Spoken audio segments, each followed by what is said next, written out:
তার ইবাদত তিনি টাইম টু টাইম করতেছে, নামাজ রোজা করতেছে। দেখা গেল তিনি আল্লাহর প্রতি সম্পূর্ণ খেয়ালও আছে। এবং যিনি তরিকতের সাধনকারী হন না কেন, যখন তিনি খুব গরিবের হালতে ছিলেন বা খুব অভাবেই ছিলেন, তখন দেখা যায় তিনি সেই সাধনকারী টাইম টু টাইম সাধন করতেছে।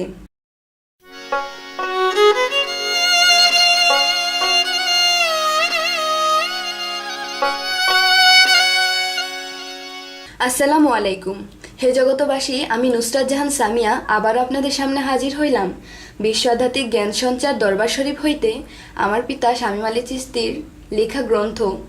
সে গ্রন্থটির নাম হলো শরীয়তের পেট থেকে হাকিকত এবং মারিফতকে উদ্ধার। সেই গ্রন্থটির একটি আলোচনা আজকে আমি আপনাদের শোনাবো। আমার আলোচনাগুলো যদি আপনারা মনোযোগ সহকারে শুনেন তাহলে আপনারা অবশ্যই বুঝতে পারবেন।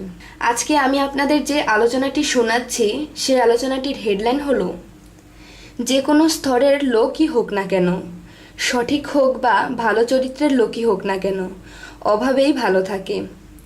বেশি সুখ পাইলে কি হাল হলো, বেশি সুখ পাইয়া কি হাল হলো, এই নিয়ে কিছু তত্ত্ব আলোচনা করব। একজন মানুষ অভাবেই যখন চলে ফিরে এবং খায়, তখন দেখা যায় তিনি শরীয়তের ইবাদতকারী হন না কেন, তার ইবাদত তিনি টাইম টু টাইম করতেছে, নামাজ রোজা করতেছে। দেখা গেল তিনি আল্লাহর প্রতি সম্পূর্ণ খেয়ালও আছে। এবং যিনি তরিকতের সাধনকারী হন না কেন, যখন তিনি খুব গরিবের হালতে ছিলেন বা খুব অভাবেই ছিলেন, তখন দেখা যায় তিনি সেই সাধনকারী টাইম টু টাইম সাধন করতেছে। তিনি একদিন মানুষকে খুব ভালো বুঝাইতেছে, খুব ভালো জ্ঞানও দিতেছে। এখন দেখা গেল এই শরীয়ত এবং তরিকতের লোক দুটো একদিন অনেক ধনী হইয়া গেল।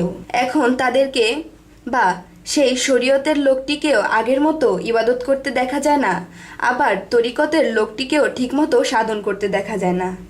একদিন ওই ব্যক্তিদেরকে জিজ্ঞাসা করা হইল, আপনারা তো আগের মতো তেমনভাবে ইবাদত করতে, আল্লাহর ইবাদত করতে বা সাধন করতেও দেখা যায় না।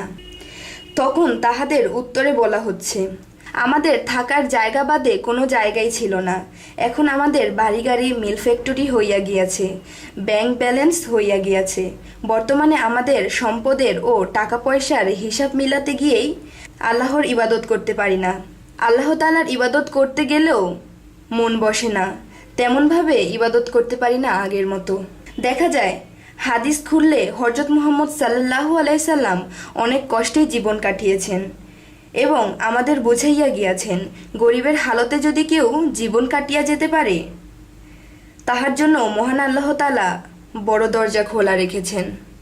আরও একটি জিনিস বোঝা গেল, দুনিয়াবি সম্পদ মানুষকে অহংকারী করে তোলে এবং লোভী করেও তোলে। আস্তে আস্তে দুনিয়াবি সম্পদের প্রতি প্রেম আসিয়া যায় এবং আল্লাহর প্রতি প্রেম কমিয়া যাইতে থাকে। তখনই দেখা যায় ওই লোকগুলি ওই ধরনের অবস্থায় হইতে থাকে। ওই লোকগুলির কাম, ক্রোধ, লোভ, মোহ, মায়া, মৎসর্য একদিন এভাবেই মারা যায়। তখন ওই দুনিয়াবি সম্পদের আর ক্ষমতা হয় না যে তাকে জাহান্নাম এবং দোজখ থেকে বাঁচাইবার। আল্লাহ আমাদের সকল কিছু বুঝার তৌফিক দান করুন, সকল ভালো কিছু বুঝার তৌফিক দান করুন। হে জগতবাসী, আমাদের চ্যানেলের কথাগুলো আপনাদের ভালো লাগলে আমাদের চ্যানেলটিকে সাবস্ক্রাইব করুন, যাতে করে আমাদের ভিডিওগুলো সবার আগে আপনারা পেয়ে যান। এই বলেই আমার আলোচনা শেষ করছি। সকলে ভালো থাকবেন, সুস্থ থাকবেন। আল্লাহ হাফেজ।